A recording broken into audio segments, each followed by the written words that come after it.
what is kind of bubbling in my heart is uh, wanting to recognize a little bit the both spiritual and temporal accomplishments of women throughout the history of Buddhism and throughout the history of this world, which very often does not get mentioned enough, does not get recognized enough. We talk about his story, but we seldom talk about her story. And I have recently read her story that I think is worth sharing. And so I want to go into that. I had that in my pocket as a possible BBC. It's not entirely put together as I would have liked, but I think I can take it out of my pocket and try and do some justice to the story right now. Mm. So, of course, many of us have heard and, if not, actually watched the story of Schindler from Schindler's List and how he really helped many Jews during World War II to survive and escape from Nazi prison and certain death. But I wonder if any of us have heard of Irena Sendler.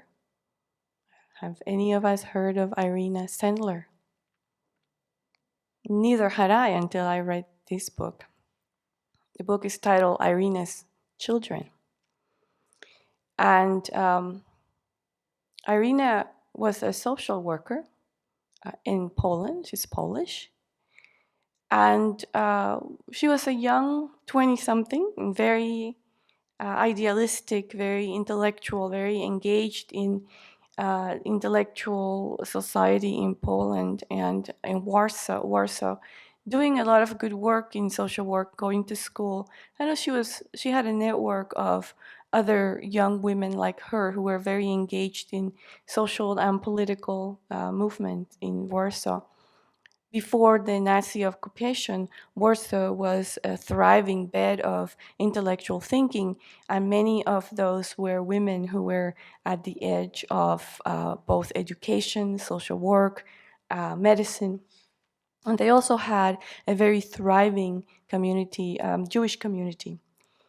Of course, when the Nazis invaded Poland, the first thing they did was to um, try to curtail the life of the Jewish population. They prohibited them from working, from going to school, and moved them all into a certain area of Warsaw called, the Warsaw Ghetto, um, and then proceeded to systematically kill them. But Irena, who was working as a social worker, was adamant that she would take care of those in need in the ghetto.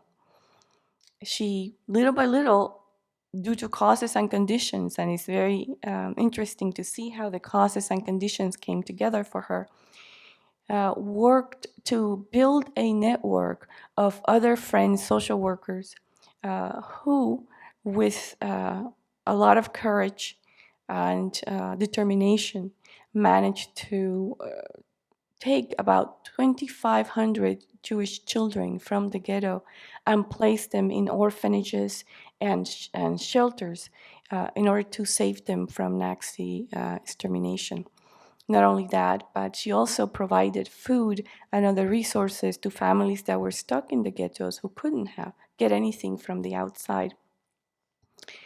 Slowly but surely, Irena, even at a great cost to herself and to her friends and their families, managed to bring a whole lot of comfort and relief to these children and their parents, although 90% of those children were never able to be reunited with their parents.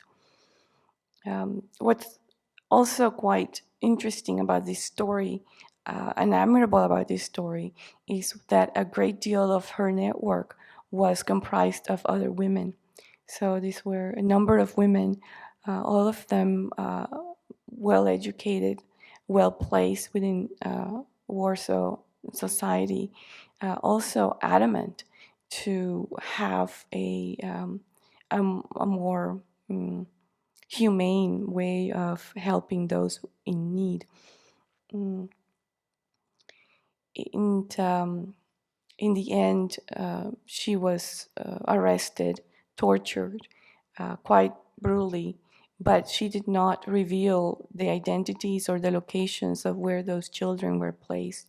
And she didn't also reveal any of the names or identities of the people who were in her network.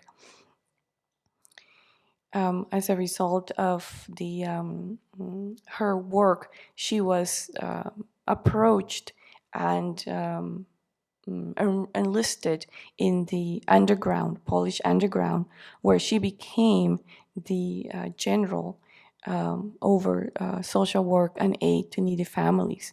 And she was in charge of receiving great amounts of money, lots of it coming from the US and other countries who were aiding the Jews. And she would have to use that money to fund to give resources to the Jewish families in the ghetto, but also to provide support for those others who were caring for children who they were hiding. In this particular network, there were Catholics also participating. There were Catholic orphanages and convents who were hiding children as well. Um, the As the Nazi occupation continued in Poland, not only did they destroy about 90%, they killed about 90% of the Jewish population in Poland, but also about 5 million Polish were killed by the Nazis, including, in the end, many of those who participated in this particular network and many of those who were in the underground. Although some did survive, including Irena, she survived the war and was able to have children of her own and have a normal life after the war. But Warsaw was completely destroyed during the war. But reading about the account of how these women courageously fought bravely, some of them with guns, some of them with their effort, with their courage, with resources, with their audacity and their intelligence to put their lives in the line to save children was quite inspiring for me. But the other thing that this book reminded me of as I read about the atrocities that the Nazis inflicted on both the Jewish people and the Polish people, what reminded me most was that until I attain full awakening, there is no difference between me and the Nazis. There is absolutely no difference.